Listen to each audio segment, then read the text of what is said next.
جماعة أنا اكتشفت لكم حاجة رهيبة. هي مش أنا اللي اكتشفتها يعني، بس عارف اللي هو لما في حاجة كده تنور في دماغك. الحاجة دي أحسها إنها سهلت علي حياتي بالكامل، ولو كنت أعرف المعلومة دي من زمان كانت حياتي اتغيرت خالص. الموضوع إني كنت ببص على بحث علمي. البحث ده كان غريب، كان بيتكلم إن المرضى النفسيين اللي بيكون عندهم أمراض زي الاكتئاب والأشياء دي يعني بيكونوا ميالين أكتر للناس اللي بتعاملهم معاملة حادة او معامله مش طبيعيه زي بقيه الناس. يعني الناس مثلا اللي بيتعاملهم كانهم مرضى وكده، فالمفروض يعني يديهم اللي هم عايزينه ويسهلوا عليهم حياتهم وكده، لان حياتهم صعبه عشان المرض. الناس دي بالنسبه للمرضى بيكونوا يعني المريض بيكون بيكرههم، بيكره الناس اللي بتعامله بلطف، والناس اللي بتعامله بقسوة أو بتعامله بأسلوب مختلف عن الطبيعي عن العادي بيحبهم. والدراسة دي كانت مجنونة، اللي هو ليه يعني المريض ليه بيحب النوع ده من الناس برغم ان هو مش بيوفر له اللي هو عايزه؟ الشخص التاني لطيف معاك وبيعاملك حلو وبيديك كل اللي انت عايزه، فليه تكرهه؟ ولان ده حصل معايا انا بشكل شخصي. يعني انا في شخص انا اعرفه وانا عارف ان هو مارر بصدمة زي كده وان هو مريض، وانا حاولت بكل الطرق اللطيفة ان انا اتكلم معاه، اهزر معاه، احاول ان انا العب معاه لعبة معينة، وابحث مثلا ان الشخص ده المفروض انه عايز حد يشاركه همومه وكده بالطريقة دي يعني. لكن هو كان بيبعد عني بشكل كامل وما كانش طايقني حرفيا. فكنت شايف ان يا المشكلة فيا يا المشكلة في ان هو مش عايز يتعرف على ناس عامة. لكن في حد تاني يا جماعة كان بيعامله باسلوب زبالة، وهو كان سبب ما لازق فيه. يعني بيكرهه بطريقة كده ان هو دايما بيقول الشخص ده وحش، الشخص ده بيعاملني باسلوب زبالة، الشخص ده كذا، بس دايما جنبه. يعني دي كانت حاجة مجنونة. ما بعد عنه شخص وحش، بعد عنه. لكن لا، كان بيبعد عني انا، يعني انا ما كانش ليه قيمة كبيرة في حياته، لكن الشخص التاني كان ليه قيمة كبيرة جدا في حياته وكان بيحبه لسبب ما. الدراسة دي بقى كشفت لي ان المشكلة اللي كانت موجودة في العلاقة دي كانت عندي انا. ليه؟ انا كنت ببص للموضوع بمنظوري انا وبعناية انا. يعني مثلا انا كنت باصص للشخص ده وكنت باصص لنفسي بمنظور ايه؟ انه انا شخص طيب وعايز اني اعالجه وعايز اني هو يكون شخص كويس وكده. بس الدراسة دي بتقول لك ان العلاقات الانسانية بين الناس مبنية على المصلحة. كل الناس حرفيا، حتى عيلتك، حتى اصحابك، جميع الناس اللي تعرفهم في حياتك، كل العلاقات الانسانية مبنية على المصلحة البحتة. فانا عندي سبب ومصلحة دفينة جوايا لاني اعالجه او اتكلم معاه بلطف. والمصلحة دي مش لازم انها تكون فلوس او حاجة زي كده، ممكن اني اشوف نفسي بالمنظور البطل، او اني انا عرفت ان انا اعالجه، او اني انا عملت انجاز، او ان هو هيحبني بعديها بطريقة مجنونة فابقى حاجة كبيرة في نظره. وده خلي بالكم بيميلنا النقطة ان في كتير من الاولاد اللي بتميل للبنات اللي بيكون عندهم امراض نفسية او اشياء زي كده، بحسوا تجاههم بنوع كبير كده من الاثارة. ليه؟ لانهم بيكونوا حاسين بمبدأ انا اللي هقدر اصلحه، انا اللي هقدر اصلحها، انا اللي هقدر اعالجها. حتى البنات لقوا انه في فئة كبيرة منهم بتميل للمافيا وللناس. حتى صح، اكيد لاحظتوا شيء زي كده، اللي هم بتلاقوا ان في شوية شمامين وناس ولاد 30 في 90، وفي ولد محترم ناجح غني طيب مستعد يديها الدنيا كلها وهي مش طايقاه وبتحب ده اللي هو بتاع المافيا، اللي ممكن يضربها، اللي ممكن يعملها أسوأ معاملة. ليه؟ هي مش عايز تتعامل أسوأ معاملة، او صاحبي اللي بكلمكم عنه ده عايز يتعامل أسوأ معاملة، بل هو ممكن بطريقة ما هو شايف ان هو هيقدر يصلحه، هو هيقدر ان هو يغير فيه. فاهميني؟ هو الوحيد اللي يقدر يحل المشكلة النفسية دي فيه. فهو بقى يحصل على نوع الرضا اللي جواه، اللي واو انا عرفت ان انا اصلحه، انا بطل في نظر نفسي. ممكن تكون اصلا العقدة النفسية دي كانت جواه من زمان، فهو دلوقتي شايف ان هو هيصلح فيه العقدة النفسية دي، او هو الوحيد اللي قادر يفهمه. فبص، انا الوحيد اللي قادر افهمك، انا الوحيد اللي هصلح فيك الحتة اللي بايظة جواك دي. وده بيكون منظور المعالج، واللي هو المفروض انا في القصة، وكلنا بنبص بنفس المنظور ده. احنا عايزين ايه من الطرف التاني؟ خلي بالكم دي صح قصة تحسوها انها رايحة لعلم النفس والناس اللي عندها امراض نفسية، بس انا عايز اوضح لكم حاجة اكبر من كده. المهم بتلاحظوا ايه؟ ان احنا دايما بنبص بالنظرة دي، احنا عايزين ايه من الطرف التاني، ايه مكاسبنا للعلاقة. لكن احنا بننسى ان احنا نبص الطرف التاني باصص لنا ازاي، هو شايفنا باي نظرة. فالطرف التاني واللي هو من المفترض ان هو صاحبي كان باصص بالنظرة دي، كان شايف ان لما حد بيعامله بلطف هو كده بيعامله من منظور الشفقة.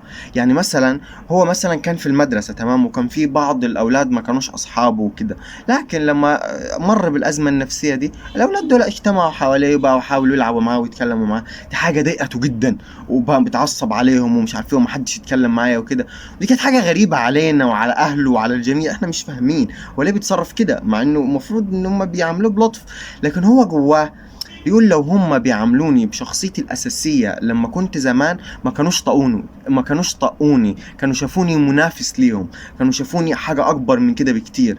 لكن دلوقتي هم بيعاملوني بس من منظور الشفقة، منظور الشخص اللي هم هيعالجوه، الشخص اللي هم هيكونوا طيبين معاه. وهو كان كاره كده جدا، هو كان عايز حد يعامله بمنطق طبيعي أو يعامله زي أي حد عادي. فلما لقى الشخص التاني اللي كان بيعامله بأسلوب وحش برغم إن هو مريض، حس ان هو بيتعامل باسلوب طبيعي، حس ان هو لما بيغلط او ما بيعملش الحاجة الصح الشخص التاني بيعامله باسلوب وحش اللي هو عادي زيك زي اي شخص. مين انت اصلا ليه تتعامل كده؟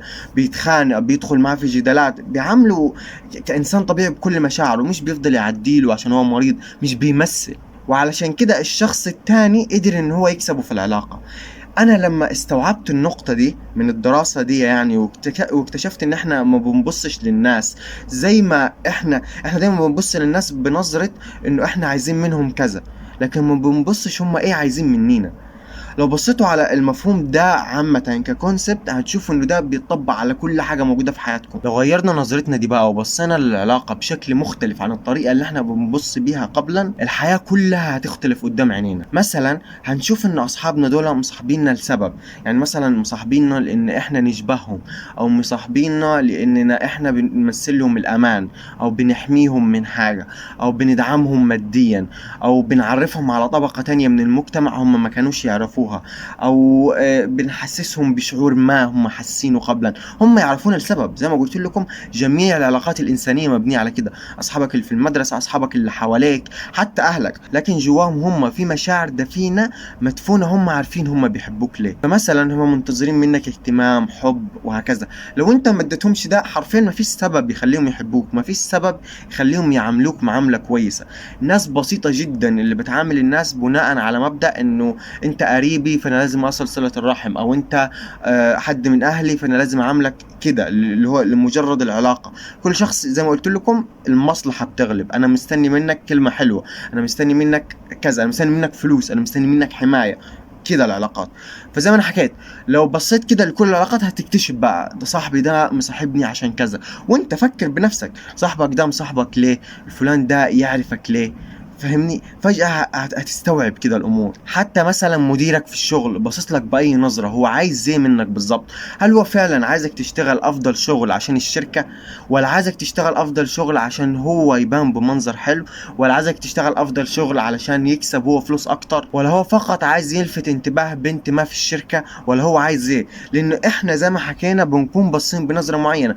صاحب الشركة ده هو المفروض ان هو عايز مننا شغل حلو، هو دايما بيقول لنا كده المفروض نشتغل افضل شغل. ليه لما بنشتغل افضل شغل برضه بيفضل يزعق ويعمل مشاكل؟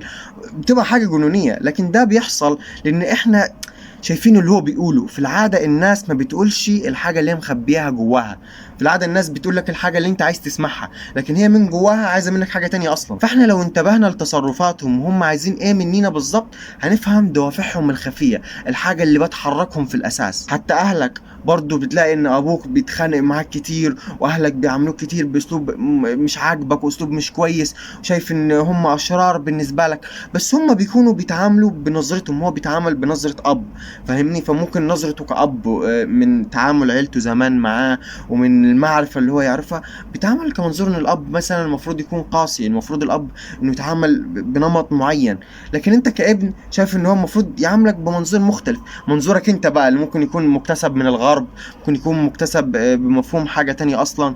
فكل واحد فيكم بص للحياة بمنظور مختلف، وكل واحد بيتعامل بناء على منظوره، فدائما انتوا في تضاد، وانت شايف ان هو شرير وهو شايفك ان انت ما بتفهموش وكده. لو انت بصيت من عينيه هتفهم هو عايز ايه بالظبط. هتلاقي ان كل الناس اللي انت بتشوفهم بمنظور الناس دي اغبياء، زي اللي هو انت ممكن تكون شايف لو انت في مصر، فانت اكيد شايف ناس كتير عرسان الجنة والشمامين ومش عارف ايه، فبتقول يا اخي الناس دي عايشة اصلا بيفكروا ازاي، يعني ايه الغباء اللي هم عايشين فيه ده. لكن انت هتلاحظ ان هم ما فيش شخص عايش بدون هدف، ما فيش شخص عايش بدون سبب يخليه يتحرك. هو فعلا عنده سبب كبير مخليه عايش، مش لمجرد انه يكون صايع وخلاص. فانت لو بصيت من عينيه هتعرف ايه الدوافع اللي بتحركه فعلا. طيب انا بصيت من عينيه وعرفت الدوافع اللي بتحركه، وعرفت هو ليه بيعاملني بالشكل ده. كمان تقدر زي ما حكيت ان انت تفهم نفسك، انت فعلا عايز ايه من الشخص ده. هل عايز منه اهتمام؟ هل عايز انك تملي فجوة جواك من زمان؟ هل عايز انك تكسب منه فلوس؟ هل مثلا دي بنت فانت شايف ان انت لو عرفت تصلح جواها النقطة النفسية دي بعد كده هتحبك حب غير مشروط ومش عارف ايه، وده في خيالك فقط؟ او انت بتحب الشخص ده علشان انت عايز منه مصلحة ما؟ يعني مثلا البنات في المثال اللي حكيت لكم بتاع المافيا وكده، هم فاكرين ان هم لو صلحوا رجل المافيا ده، الراجل ده هيتهوز بيهم، فاهمين؟ وهتلاقوا ده موجود كتير في الروايات زي اللي بتتنشر في مواقع، في ايوه مواقع وتطبيقات بتاعت الويد باد والروايات. في ناس معينة عارفين الجزء ده اللي انا بحكي عنه، بيكونوا فاكرين ان هم رجل المافيا ده هيتهوز بيهم وكده، فاهمين؟ لكن ده في الواقع ما بتلاقوش ده قوي، لان دي النظرة اللي هم نفسهم انها تحصل، بس هو في الحقيقة باصص بطريقة تانية اصلا. فنفس الشيء يعني، خليك متصالح مع نفسك واعرف انت عايز ايه فعلا من الشخص ده. بعد ما تعرف دافعك انت وتعرف دافعه هو، هنا خلاص كل شيء هيتكشف لك. مش هيبقى في شيء اسمه خيانة، الشخص ده خانني، انا كنت بحبه جدا في الاخر الشخص ده سابك اكيد، لان انت كان نفسك ان هو يحبك، بس دي مش حقيقة. هو كان بيحبك اصلا علشان فلوسك، كان بيحبك اصلا عشان كان مستني منك حاجة تانية انت ما كنتش فاكرة انه عايز كده. كان بيحبك بس هدفك انت، نظرتك انت ليه كانت غاوية عليك، خلتك ملت عالمك كله بالورود وبالحب، بس ده ما كانش حقيقة. حتى بتلاقي ان الناس كلها اللي حواليك بتقولك يا عم انت عبيط، انت بتحب رجل مافيا، يا عم انت عبيط، ده ما بيحبكيش، ده هيرميكي مع اول فرصة. الشخص ده بيحبني باقي عليا، بس هم لانهم شايفين بالنظرتين عارفين، بس المشاعر طبعا بتكون غلابة ببعض الاحيان يعني. لكن لو تعلمنا المهارة دي واللي هي موجودة عند كل العباقرة اللي اكيد شفتهم قبل كده، هتعرف وقتها ايه اللي المفروض تعمله. يعني مثلا المفروض مع مديري ان انا البس بقى الوش بتاع الموظف اللي دايما بيمدحه قصاد بقية الموظفين والمدراء وكده. حتى لو كان شغلي زبالة، الموظف ده هيبقى عليا لان انا بعمله المصلحة اللي هو عايزها. وفي نفس الوقت لاني عارف دوافع الشخصية، مش هوضح له دوافع الشخصية، هلبس قناع تاني، عشان الشخص لما بيشوف ان هو مستغل اكيد مش هيسمح لك ان انت تبقى موجود. لازم اخلي مديري دايما، مش هو عايز يكون اقوى، مش هو عايز يكون قصاد المديرين التاني مدراء التانيين الافضل، فما ينفعش اظهر انا مواهبي فيحس ان انا من الناس اللي بتنافسوا على السلطة. لا بالعكس، المفروض اكون بسيط، المفروض اكون دايما مش فاهم حاجه وكده. عكس اللي لو انت كنت نفذت اوامر مديرك بالحرف، وهو اللي انت بقيت ذكي وبقيت متفوق جدا، كان طردك. وده غباء، اللي هو انت بعد ما عملت اللي المفروض تعمله اتطردت، فاهمني؟ فده كشف لك امور كتيره جدا. ابوك مستني منك كاركتر معين، ممكن انت لو رسمت الكاركتر ده خلاص هتاخد رضاه، لكن لما انت بتعمل اللي المفروض يتعمل ما بتاخدش رضاه، برضه بتبقى الابن العاق. وهكذا كتير. ده هيحل لك تقريبا كل مشكله تواجهك في حياتك. نورت لك نقطه في عقلك ولا لا؟ يعني بامانه اشكرني بقى، اشتراك ولايك واكتب لي كومنت وقول رايك. يعني المفروض انا قلت لك حاجه، هي مش هي حاجه. عارفين لما تبقى حاجة كانت قصاد وشك دايما كده، حاجة كانت دايما قصادك بس انت عمرك ما كنت واخد بالك منها؟ الحياة احيانا بتدينا تلمحات في الوقت المناسب.